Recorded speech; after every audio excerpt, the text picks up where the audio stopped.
बोले श्री सद्गुरु देव भगवान की, सच्चे दरबार की, परम पूजनीय गुरुदेव सर्वश्री आशुतोष महाराज जी की।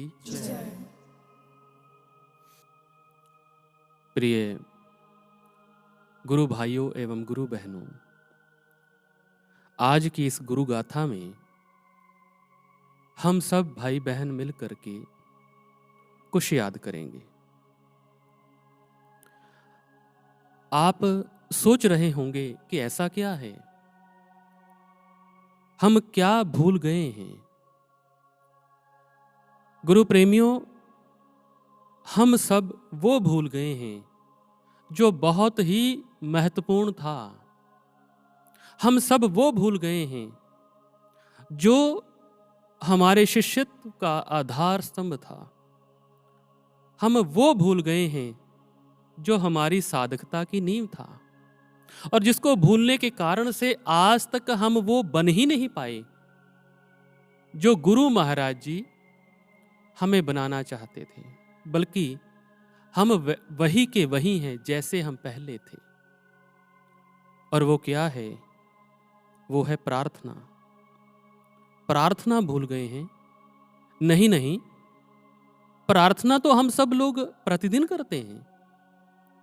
जी हाँ, प्रार्थना तो हम सब लोग प्रतिदिन ही नहीं, जरूरत पड़ने पर प्रतिक्षण भी करते हैं। लेकिन मैं यहां किसी साधारण प्रार्थना की बात ही नहीं कर रहा हूं। मैं तो उस प्रथम प्रार्थना की बात कर रहा हूं। जी हां, प्रथम प्रार्थना, जिसको हम सब लोगों ने उस वक्त किया था जब हमारे इस शिष्यत्व की यात्रा हमने शुरू की थी। जब हम गुरुदेव की शरण को प्राप्त करने के लिए आए थे, तब हम सभी ने बड़े ही भाव विभोर होकर के गुरुदेव के श्री चरणों में एक प्रार्थना की थी। आइए अपने नेत्र बंद कर उस प्रार्थना को याद करने का प्रयास करते हैं। हे गुरुदेव, मैं सारा जगत भटक कर आपकी शरण में आया हूं। प्रभु, सारा जगत ही भिखारी है। हे गुरुदेव, दाता तो केवल आप ही हैं। हमने इस प्रार्थना को बड़े ही भाव से गुरुदेव के श्री चरणों में रखा था, और गुरु महाराज जी ने भी हमारी इस प्रार्थना को स्वीकार कर अपना सर्वस्व, उस ब्रह्म ज्ञान का महादान हमें दे दिया। जैसे ही हमने गुरुदेव के श्री चरणों में प्रार्थना को रखा, प्रार्थना के माध्यम से हमने अपने अहंकार का विसर्जन किया, हमारे शिष्यत्व की भव्य यात्रा का शुभारंभ हो गया। जो यात्रा एक गुरु का शिष्य बनने से प्रारंभ होती है और एक शिष्य की गुरु की अभिव्यक्ति बनने पर पूर्ण होती है। क्योंकि गुरु महाराज जी कहते हैं, एक आदर्श शिष्य गुरु की ही अभिव्यक्ति होता है। लेकिन अहंकार के विसर्जन से प्रारंभ हुई शिष्यत्व की यह भव्य यात्रा जैसे जैसे आगे बढ़ी, वैसे वैसे यह सुगम और सरल होने की अपेक्षा कठिन होती गई, दुर्गम होती गई। कहां तो गुरु महाराज जी के संग शुरू हुई इस यात्रा के आगे बढ़ने के साथ हमारे मन ने निर्मल होकर के इस पर गुरु का रंग लगना था। कहां तो हमारे मन ने समर्पित होकर के समस्त दुखों से मुक्त होना था। कहां तो हमने वो बनना था जो गुरु महाराज जी हमें बनाना चाहते थे। क्योंकि यह तो साधक से साधु बनने की यात्रा थी, यह तो नर से नारायण होने का सफर था, यह अहंकार के विसर्जन की यात्रा थी।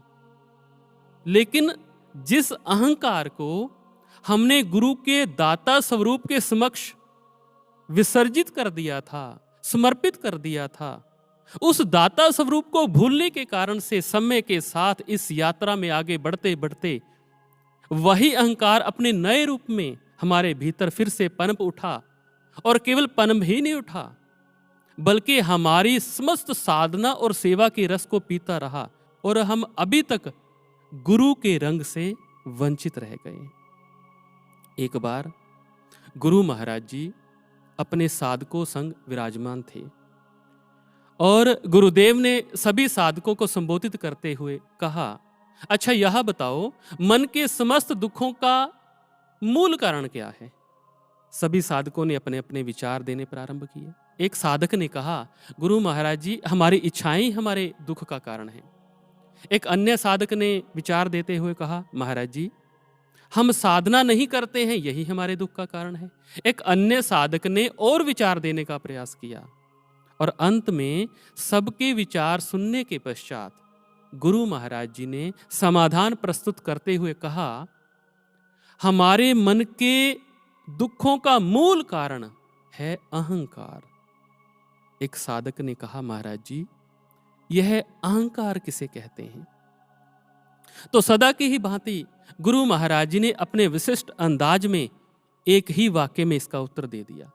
गुरुदेव ने कहा, अहंकार को अंग्रेजी में कहते हैं ego. E for edging, G for God, O for out. Edging God out यानी ईश्वर को बाहर कर देना। यानी अहंकार एक ऐसी दुर्भावना है जिसके पनपने से ईश्वर बाहर चले जाते हैं, क्योंकि जहां पर अहंकार है, जहां पर ईगो है, वहां पर ईश्वर वास करते ही नहीं है। और यह दुर्भावना हमारे समस्त उन साधनों को, जो साधन हम अपने मन को निर्मल करके गुरु चरणों में समर्पित करने के लिए अपनाते हैं, सबको दूषित करके रख देती है। चाहे वह साधन सेवा हो, चाहे साधना हो, चाहे हमारा प्रेम हो, समर्पण हो। एक साधक गुरु को प्रसन्न करने के लिए, गुरु चरणों में समर्पित होने के लिए जिन जिन साधनों का उपयोग करता है, यह दुर्भावना सबको मलिन करके रख देती है, क्योंकि मैल से कभी मैल साफ होता ही नहीं। गुरु वशिष्ठ जी प्रभु श्री राम जी से कहते हैं, छूटे ही मल की मलही के धोए, घृत की पाव कोई बार बिलोए, प्रेम भक्ति जल बिन रघुराई, अभियंतर मल कबहू न जाए। गुरु वशिष्ठ जी प्रभु श्री राम जी से कहते हैं कि हे रघुनंदन, क्या मैल से मैल साफ हो सकता है? क्या कोई पानी के मथने से घी को प्राप्त कर सकता है? इसी प्रकार से बिना प्रेम भक्ति के, बिना समर्पण के मन निर्बल नहीं हो सकता। अभ्यंतर मल कबहू ना जाई, ये मन मैल रहित कभी नहीं हो सकता। जैसे हम एक मैले कपड़े को स्वच्छ करने के लिए साबुन का प्रयोग करते हैं। अब साबुन से मैल तो चला गया, उतर गया, लेकिन जब तक उस साबुन को हम कपड़े के भीतर से निकाल बाहर नहीं करते, तब तक कपड़ा स्वच्छ नहीं हो सकता। इसी प्रकार एक साधक, एक शिष्य जिन जिन साधनों का प्रयोग करके गुरु को प्रसन्न करना चाहता है, मन को निर्मल करना चाहता है, मन को शुद्ध करना चाहता है, जब तक उन साधनों के साथ कर्तापन का अहंकार रहा तो मन निर्मल कैसे होगा? इसलिए मन को निर्मल करने के लिए हमें अपने प्रत्येक कर्म को गुरु को समर्पित करना होगा, गुरु महाराज जी के चरणों में समर्पित करना होगा।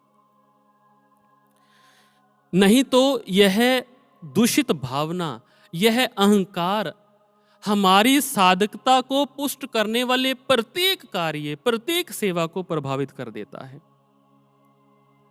एक बार एक स्थान से संगत नूरमहल आश्रम आई। उस संगत में से एक गुरु भाई ने गुरुदेव के समक्ष एक प्रश्न किया, गुरुदेव, जब जब भी आपकी आज्ञा अनुसार आश्रम से तन की सेवा के लिए कहा जाता है या किसी कार्यक्रम में समय देने के लिए कहा जाता है, तो हम तन की सेवा भी करते हैं और निर्धारित कार्यक्रम के लिए ज्यादा से ज्यादा समय देने का भी प्रयास करते हैं। जब सत्संग प्रचार प्रसार के लिए सत्संग करवाने के लिए कहा जाता है, तो अपने घर में या जहां भी संभव हो सके हम सत्संग कार्यक्रम भी करवाते हैं और यथाशक्ति धन का सहयोग भी करते हैं। अर्थात गुरुदेव, हम आपकी कृपा से, आपकी आज्ञा से तन मन धन की सेवा करने का प्रयास करते हैं। लेकिन जब भी हम सत्संग के माध्यम से गुरु भक्तों की गाथाओं को श्रवण करते हैं, और उनके जीवन में गुरु भक्ति का रंग देखते हैं, उनके मन पर गुरु का रंग देखते हैं, उनके अंदर गुरु के प्रति प्रेम निष्ठा देखते हैं, वो सभी चीजें, वो गुरु भक्ति, वो गुरु का रंग, वो प्रेम हमें अपने जीवन में कभी नजर नहीं आता।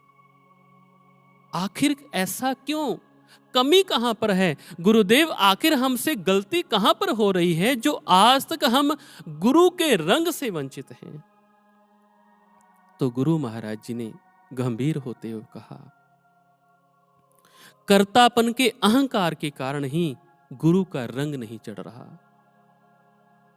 हमारी सोच, हमारी भावना, हमारा नजरिया, उसी में कमी है। आध्यात्म भाव प्रधान जगत है और भाव में ही कमी है। जब भी गुरु घर से कोई सेवा आती है, आपको सेवा करने के लिए कहा जाता है, तो आप सोचते हो कि हमने गुरुदेव को समय दिया। जब आपको सत्संग करवाने के लिए कहा जाता है, तो आप विचार करते हो कि हम गुरुदेव का प्रचार कर रहे हैं। जब आप अपने साधनों के द्वारा अर्जित धन गुरु घर को समर्पित करते हो, तो आप विचार करते हो, आप सोचते हो कि हमने गुरु को धन दिया। यानी आपने गुरु को समय दिया, आपने गुरु का प्रचार किया, आपने ही गुरु को धन दिया, अर्थात कर्ता आप हुए, दाता आप हुए, तो रंग किसका लगे? स्वामी विवेकानंद कहते हैं, बड़ी आश्चर्यजनक बात है कि जो वास्तविक कर्ता है वो अकर्ता होने का अभिनय कर रहा है, और जो अकर्ता है वह कर्तापन के अहंकार में चूर है। अहंकार से व्यक्ति अपने संचय को, अपनी संपन्नता को ही अपने अहंकार का पोषक बना लेता है, और जैसे जैसे उसकी समृद्धि बढ़ती है, संपन्नता बढ़ती है, वैसे वैसे अहंकार और मजबूत होता चला जाता है। वह अहंकार, वह ईगो उसके मार्ग की बाधा बन के खड़ी हो जाती है, और उसकी आत्मा गुरु भक्ति के रंग में रंगी ही नहीं जाती है। हमने प्रार्थना तो की थी, गुरुदेव दाता तो केवल आप हैं, सारा जगत भिखारी है। लेकिन अब हमारे मन में भावना उल्टी हो गई। अब हम गुरु को ही देने वाले बन गए, गुरु को ही देने वाले समझ बैठे। जब हमारे मन में भावों की गंगा ही उल्टी बहने लगी, तो रंग कैसे लगे? लेकिन गुरुदेव तो कहते हैं, हमने तुमको निज नाम दिया, अपनी सेवा का दान दिया, तब भी क्यों ना उत्थान किया, यह अवसर पुनः ना पाओगे। गुरु महाराज जी कहते हैं, मैंने आपको नाम दिया और इससे बढ़कर के अपनी सेवा का महादान दे दिया, ताकि आपका कल्याण हो। गुरु प्रेमियों, गुरु कभी सेवा लेता नहीं है, गुरु तो सेवा देता है। हमें सत्संग सुनाने की सेवा का दान दिया, अन्य साधकों को भजन गाने की सेवा का दान दिया, अन्य सेवादारों को विभिन्न प्रकार की सेवाओं का गुरु महाराज जी दान देते हैं, जिसे हम समय समय पर पूर्ण करते हैं। अब विचारणीय तथ्य है कि फिर हमने गुरु के लिए क्या किया? फिर अहंकार किस बात का करें? जब भी गुरु घर से कोई सेवा आती है, गुरु महाराज जी हमारी कोई सेवा लगाते हैं, स्वयं लगाएं या किसी को माध्यम बना करके लगाएं, तो निर्धारित सेवा पर ना पहुंचने के दो कारण हो सकते हैं। एक, मन की कमजोरी या हमारी मजबूरी। कई बार हम निर्धारित सेवा पर इसलिए नहीं पहुंच पाते, अपने मन की कमजोरी के कारण। मन तर्क दे उठता है, कोई बात नहीं, इस बार ना सही, अगली बार कर लेंगे, सेवा कार्य तो चलते ही रहेंगे।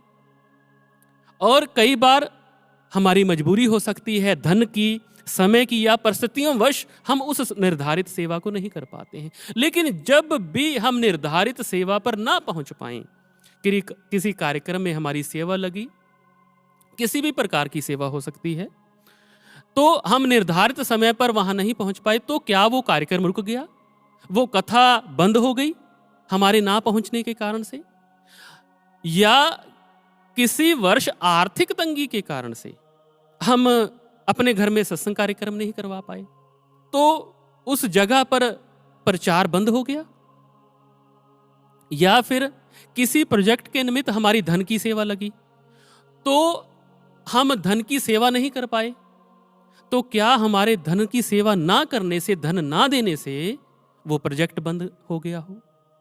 क्या कभी ऐसा हुआ? हम अपने संपूर्ण सेवक जीवन का अवलोकन करें जरा, हम आत्मचिंतन करें जरा, और अगर इस प्रश्न का उत्तर ना में निकले तो फिर विचार करें, स्वाध्याय करें, हमने गुरु को क्या दिया, फिर अभिमान किस बात का?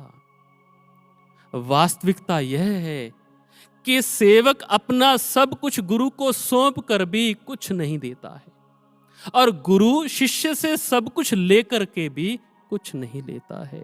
हमारे महापुरुष बहुत सुंदर बात कहते हैं, क्या कोई तेरी सेवा करे, क्या को करे अभिमाना, जब अपनी जोत खिंचे तू स्वामी, तब कोई करो दिखा व्याख्याना।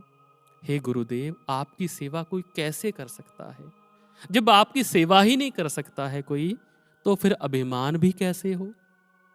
क्योंकि जब आप अपनी शक्ति इस शरीर के भीतर से निकाल लेते हो, जब आप चेतना को खींच लेते हो, तब कोई करो दिखा व्याख्याना, फिर करके दिखाए कोई। हम जानते हैं जब चेतना निकल जाती है, जब वो शक्ति निकल जाती है, वो ऊर्जा निकल जाती है, फिर ये शरीर मृत हो जाता है, फिर वो कोई कार्य नहीं कर पाता है। तो फिर अभिमान किस बात का? वास्तविकता यह है गुरु प्रेमियों, गुरुदेव को सेवा की आवश्यकता नहीं, सेवा की आवश्यकता हम साधकों को, हम शिष्यों को है। यहां तक कि जब हम गुरु घर में आकर के ऊंचे ऊंचे जय घोष लगाते हैं, वो भी हमारे कल्याण के लिए ही होते हैं। हम अक्सर जब आश्रम में आते हैं तो जय श्री राम या श्री सद्गुरु देव भगवान की जय, ऐसे ऊंचे ऊंचे जय घोष की गूंज हम सुनते हैं। लेकिन यह जय घोष किसके लिए? प्रभु तो सदैव से विजयी है। यह जय घोष भी हम साधकों के लिए हैं, ताकि गुरुदेव के जय घोष से हमारे भीतर की दिव्यता की, हमारी पशुता पर विजय हो सके। इसलिए हम जय घोष लगाते हैं, उनको इसकी भी जरूरत नहीं है। एक बार एक शिष्य के मन में अपनी सेवा को लेकर के अहंकार आ गया, तो गुरुदेव ने उसे अपने कक्ष में बुलाकर के कहा, अच्छा यह बताओ, जब झाड़ू लगाते हैं तो थकान किसे होती है, पसीना किसे आता है? शिष्य ने हाथ जोड़ करके कहा, गुरुदेव, झाड़ू तो निर्जीव चीज है, कर्म तो उन हाथों का है जिन्होंने उस झाड़ू को पकड़ा हुआ है, तो थकावट भी उनको होगी और पसीना भी उन्हें आएगा।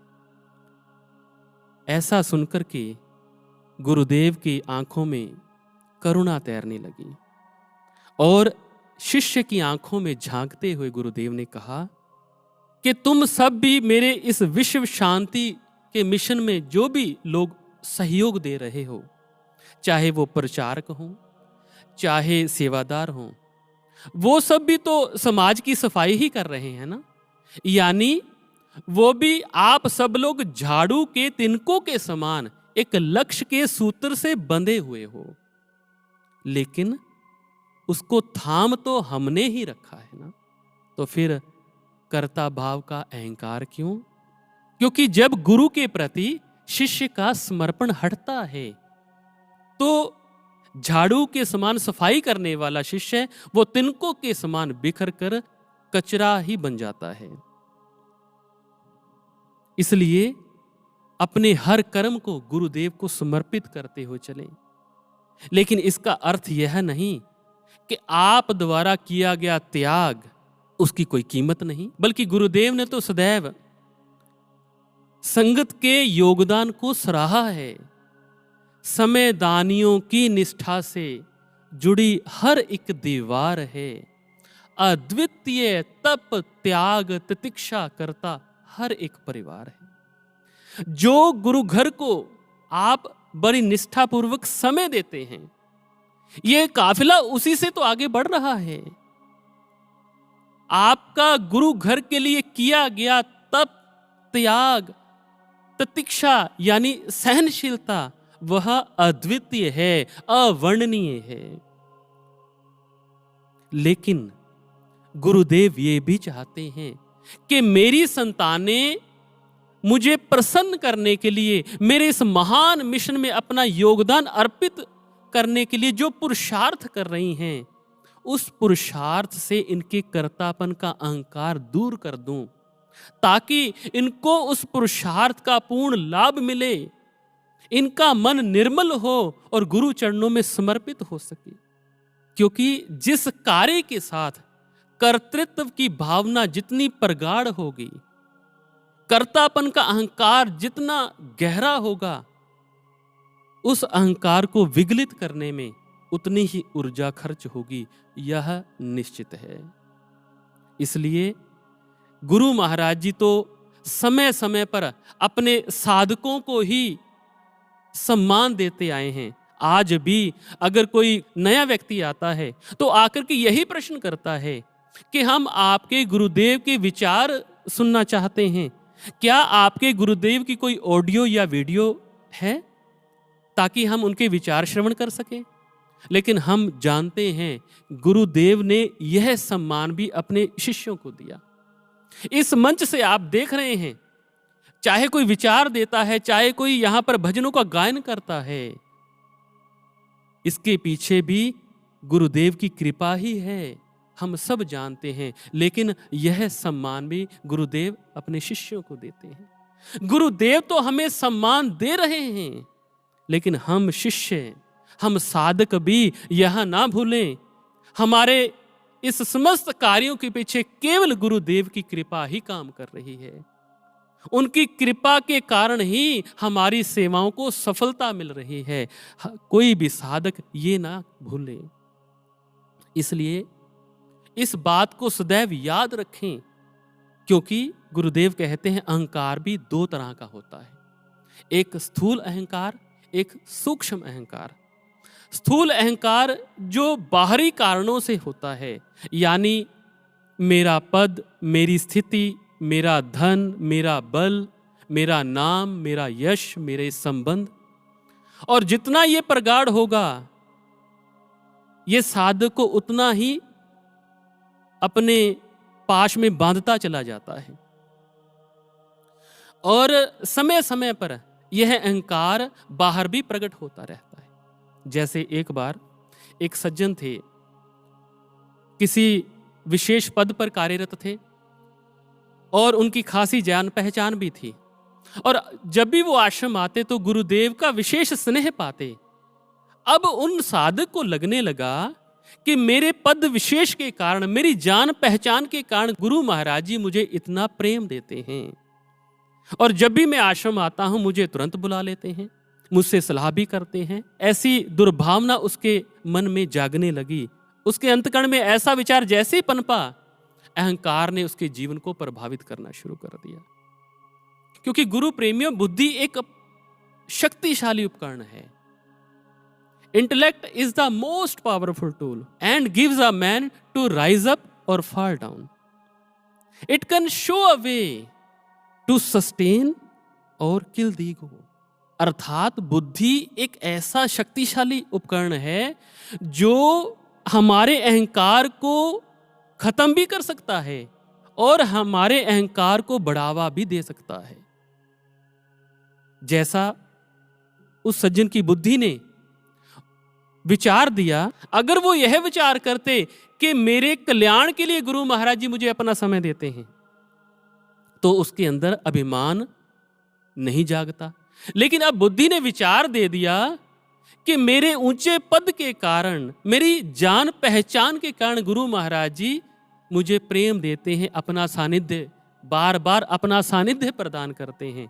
तो अहंकार ने उसको जकड़ लिया। एक बार उनके किसी मित्र ने कहा कि मैं भी गुरुदेव के दर्शन करना चाहता हूं। तो उस सज्जन ने कहा, जो यह समझने लगे थे कि मेरी तो गुरु महाराज जी से विशेष जान पहचान है, उस सज्जन ने कहा, हाँ क्यों नहीं, इसमें कौन सी बड़ी बात है, तुम कल ही चलो, मैं स्वयं तुम्हें गुरुदेव का दर्शन करवा दूंगा।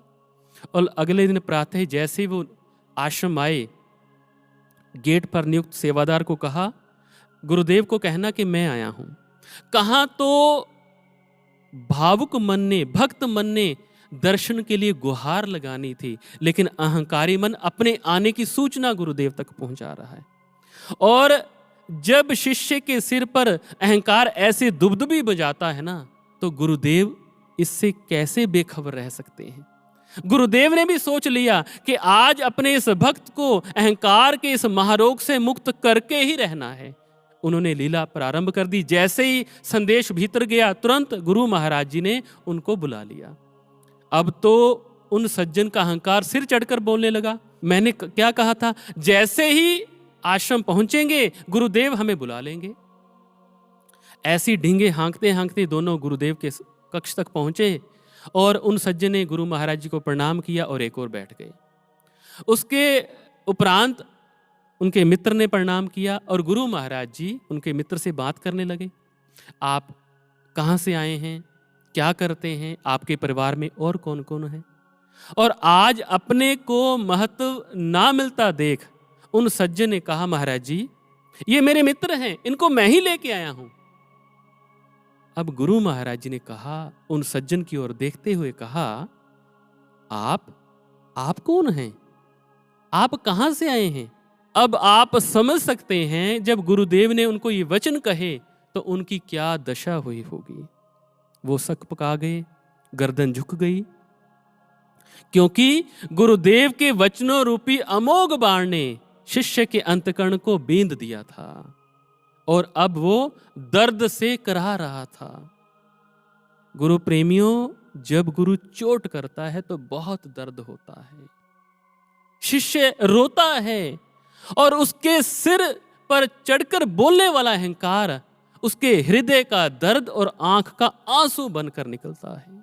एक बार एक शिष्य ने गुरु से कहा, गुरुदेव आप कभी कभी ऐसी लीला क्यों करते हैं जिससे हमारा मन बहुत व्याकुल हो जाता है, हमें बहुत दर्द होता है, हम बड़े व्यथित होते हैं।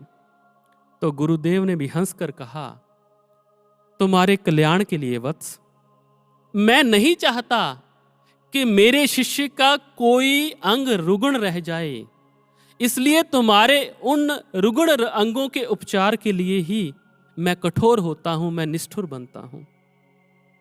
यह सब तुम्हारे कल्याण के लिए है वत्स, इसलिए मैं कठोर हो जाता हूं।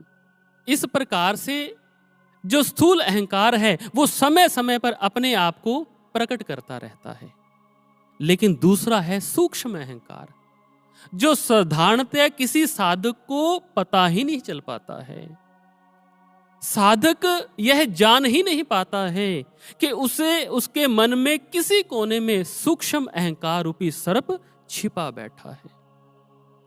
यह गुरुदेव ही हैं जो उस सूक्ष्म अहंकार को जान पाते हैं और वही अपनी कृपा से सूक्ष्म स्तर पर जाकर के शिष्य के अहंकार का मर्दन करते हैं।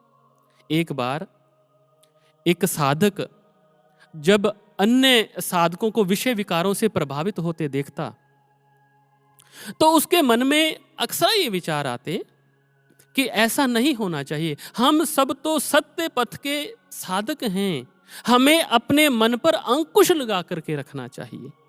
यहां तक तो उसके विचार अच्छे थे, ठीक थे, साधक को होना भी ऐसा ही चाहिए। और उसकी इसी सोच के कारण उसको गुरुदेव का भरपूर प्रेम मिलता। लेकिन गुरु का प्रेम मिलने के बाद साधक उसे कैसे ग्रहण करता है, उसकी इस ग्रहणशीलता पर, उसके इसी नजरिए पर निर्भर करता है कि उसका पतन होगा या उसका उत्थान होगा।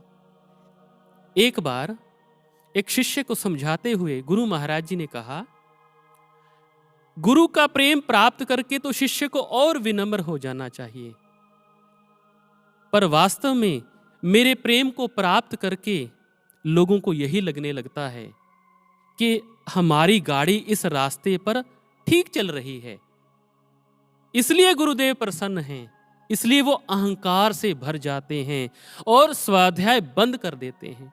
कहां तो गुरु का प्रेम और अधिक मिटने के लिए, खाक होने के लिए प्रेरित करता है, स्वाध्याय के दरवाजे खोलता है, अपनी कमियों से रूबरू कराता है ताकि शिष्य उन्हें दूर कर सके। लेकिन ऐसा नहीं होता है। अब उन साधक शिष्य के साथ भी ऐसा ही हुआ। गुरु के प्रेम को प्राप्त तो किया, लेकिन अब मन में विचार करते करते वो एक कदम आगे बढ़ गए।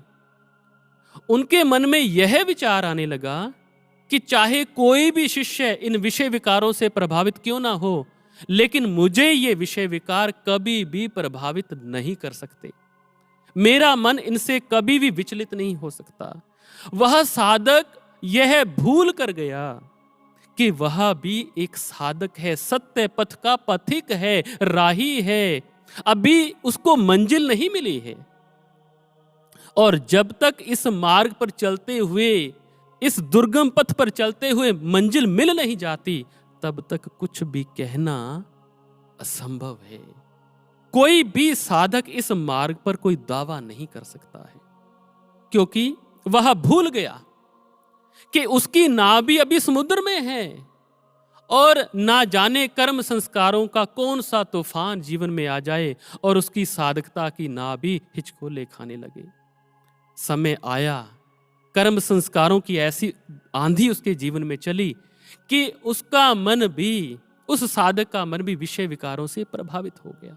जब मन प्रभावित हुआ तो अंतर द्वंद चला, मन में पश्चाताप हुआ, गुरुदेव के सामने प्रार्थना समर्पित हुई कि महाराज जी, गुरुदेव मेरे साथ ऐसा कैसे हो गया महाराज जी। तो गुरुदेव ने उसे समझाते हुए कहा, तुम्हारे भीतर सूक्ष्म अहंकार जो आ गया था, तुम यह सोचने लगे थे कि मुझे ये विषय विकार कभी भी प्रभावित नहीं कर सकते हैं, जबकि इनसे, इन विषय विकारों से तो केवल गुरु सत्ता ही अछूती रह सकती है, साधक नहीं। साधक अगर इन विषय विकारों से अछूता है तो उसका एक ही कारण है कि उस पर गुरु कृपा है। लेकिन तुम यह सोचने लगे थे, तुम्हारे भीतर यह सूक्ष्म अहंकार आ गया था कि मैं कभी भी इन विषय विकारों से प्रभावित नहीं हो सकता। इसलिए ऐसी परिस्थितियों का, तुम्हारे उस सूक्ष्म अहंकार को भंग करने के लिए ऐसी परिस्थितियों का निर्माण हुआ। गुरु प्रिय साधकों, यह अहंकार हमारी नस नस में इस प्रकार से रच बस चुका है कि इसका त्याग इतना सहज नहीं है।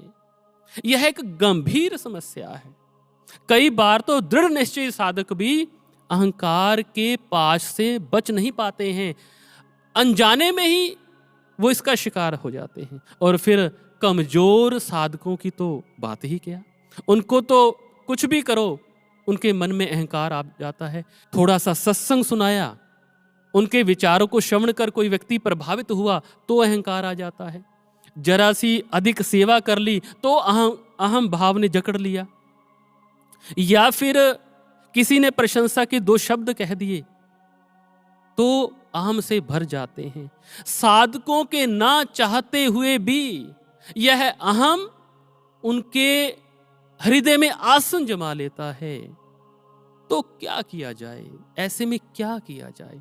यही प्रश्न एक साधक ने गुरुदेव के समक्ष रखा। महाराज जी, यह अहंकार तो इतना सूक्ष्म और बलशाली है, मैं नहीं भी चाहता तो भी आ जाता है, तो गुरुदेव क्या किया जाए? तो गुरु महाराज जी ने कहा, साधक को सदैव सजग रहना चाहिए। जब भी अहंकार आए तो स्वाध्याय करना चाहिए, गुरु चरणों में प्रार्थना अर्पित करनी चाहिए।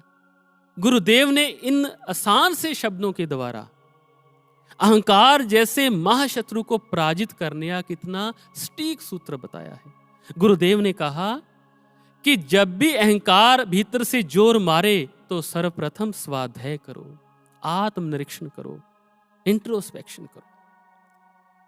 लेकिन गुरु प्रेमियों, महापुरुष कहते हैं कि गंभीर स्वाध्याय, ईमानदार आत्मनिरीक्षण एक दिल फोड़ देने वाला अनुभव है। लेकिन इस अनुभव से गुजरे बिना कोई सच्चा साधक बन ही नहीं सकता है। इस साधन का प्रयोग किए बिना हम परिवर्तित हो ही नहीं सकते हैं, बदलाव असंभव है।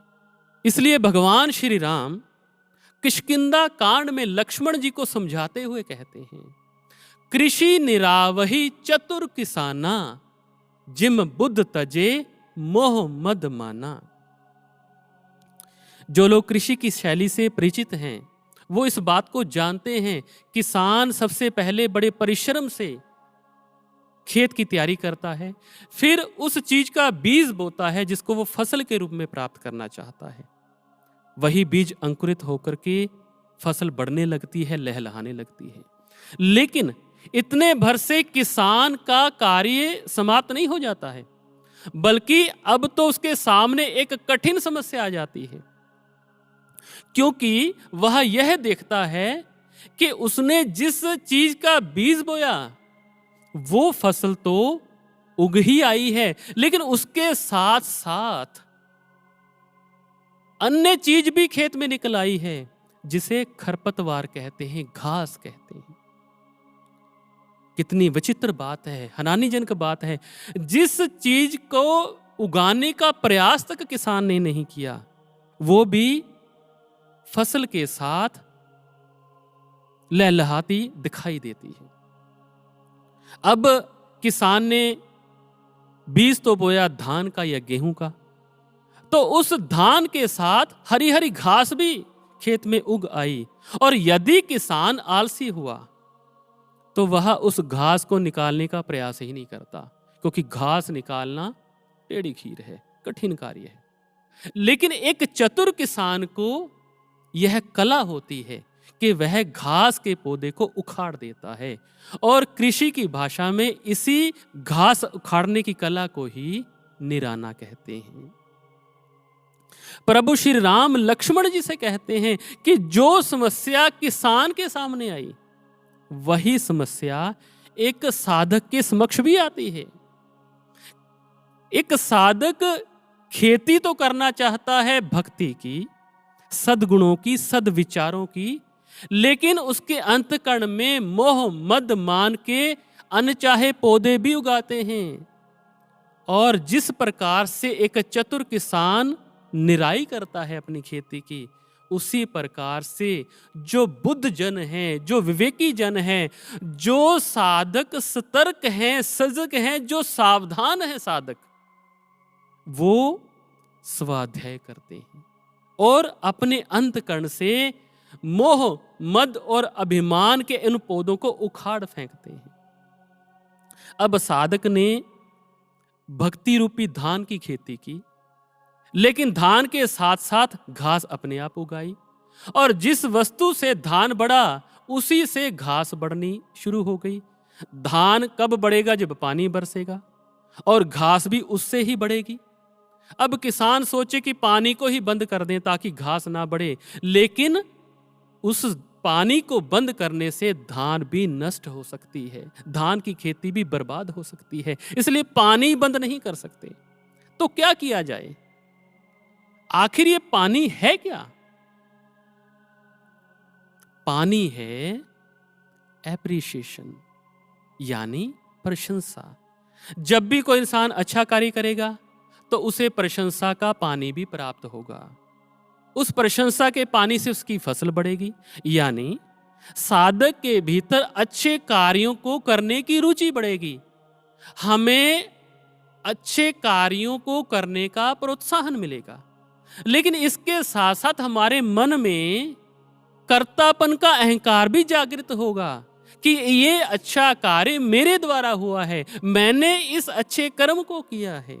और अगर साधक उस चतुर किसान की तरह सावधान नहीं हुआ, विवेकी नहीं हुआ, सजग नहीं हुआ, और इस प्रशंसा रूपी पानी के द्वारा, लोगों द्वारा दिए जा रहे सम्मान के द्वारा, यश के द्वारा जो घास उसके अंतकरण में उग आई है, यदि वो साधक सजग नहीं है और वो समय रहते इस घास को नहीं काट पाता, तो इससे हमारी भक्ति रूपी खेती का बहुत नुकसान हो सकता है। इसलिए स्वाध्याय करें और यह विचार करें, यह अहंकार क्यों, किस बात का है? क्या उच्च कुल या बल या धन या किसी विशिष्ट गुण के कारण अहंकार आया है? तो अपने आप से प्रश्न करें, यह गुण किसने प्रदान किया? हमें इन गुणों को देने वाला कौन है? गुरु महाराज जी। क्योंकि एक साधक को सब गुण अपने गुरु से ही प्राप्त होते हैं। तो फिर जब ये गुण गुरु ने दिए हैं, तो फिर अहंकार किस बात का, गुमान किस बात का? हमें तो गुरुदेव के प्रति कृतज्ञ होना चाहिए इन गुणों के लिए। और यदि अहंकार आए सेवा कार्य को करने से, तो फिर प्रश्न करें स्वयं से, किसकी प्रेरणा से, किसके सामर्थ्य से, किसकी कृपा से यह सेवा कार्य संपन्न हुआ? मन को डांटें, फटकारें और स्वाध्याय करें। हम तो केवल निमित्त हैं, वास्तविक कर्ता तो गुरु ही है। अपने हर गुण को, अपने हर कार्य को गुरु को समर्पित करें, तभी यह अहंकार जाएगा। और स्वाध्याय के साथ साथ गुरु महाराज जी कहते हैं कि प्रार्थना करना भी एक साधक के लिए अति आवश्यक है। और वास्तव में तो जब हम गुरु चरणों में भाव विभोर होकर के आर्त भाव से प्रार्थना करते हैं, तभी एक साधक अहंकार के इस महारोग से बच पाता है। इसलिए जब भी अहंकार आए तो सच्चे प्रार्थी बन जाएं। एक बार एक साधक ने गुरु महाराज जी से प्रश्न किया, गुरु महाराज जी, मैं कई वर्षों से सेवा कर रहा हूं और पहले तो सेवा बड़ी आसानी से हो जाती थी, कब सेवा शुरू हुई कब खत्म हुई पता ही नहीं चलता था। लेकिन गुरुदेव, आजकल सेवा करते हुए बड़ी दिक्कतें आती हैं महाराज जी, बड़ी परेशानियों का सामना करना पड़ता है। कारण क्या है महाराज जी? तो गुरुदेव ने कहा, अब तुम अपने आप को बड़ा समझने लगे हो।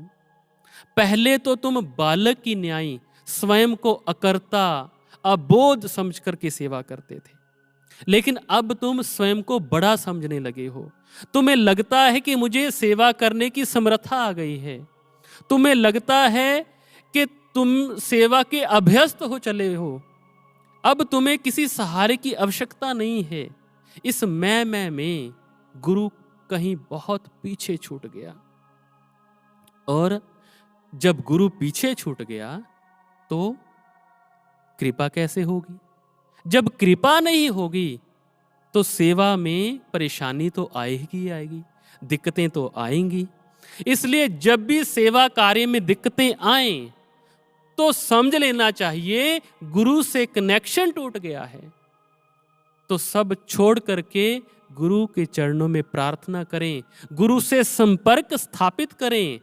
और जैसे ही गुरु से संपर्क स्थापित होगा तो फिर सेवा कार्य में कोई दिक्कत नहीं आएगी। सभी समस्याओं का समाधान गुरुदेव की कृपा से मिलता चला जाएगा। इसलिए गुरु प्रेमियों, इसी कारण से जब हमने प्रथम प्रार्थना की थी गुरु महाराज जी के श्री चरणों में, और उससे हमें इस ज्ञान का महादान प्राप्त हुआ था, लेकिन समय के साथ साथ शिष्यत्व की इस यात्रा में भक्ति पथ पर चलते हुए हम गुरु के उस दाता स्वरूप को भूल गए। लेकिन गुरु महाराज जी जानते हैं कि मेरी संतानों को इस भक्ति के पथ पर चलते हुए पग पग पर अहंकार से सामना करना पड़ेगा। और तब तो इनको गुरु के चरणों में आर्त भाव से विनती करनी होगी, ताकि गुरु का दाता स्वरूप मेरे शिष्य की धमनियों में रक्त की तरह बहने लगे और मेरे शिष्यों में अभिमान की एक बूंद भी शेष ना रहे। इसलिए गुरु महाराज जी ने फिर कृपा की और आरती का महादान हमें दिया, ताकि हम आरती सुबह शाम जब आरती करेंगे तो गुरु के दाता स्वरूप का भाव आत्मसात करेंगे। लेकिन हम सभी साधकों ने अपनी पहले वाली गलती को फिर से दोहरा दिया और हम सुबह शाम की जाने वाली आरती को भी यंत्रवत गाते रहे। आइए सुने गुरु के दाता स्वरूप को स्मरण कराती वो आरती की पंक्तियां कौन सी हैं।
शरणागत हम सब हैं तिहारी, तुम दाता हो हम हैं भिखारी।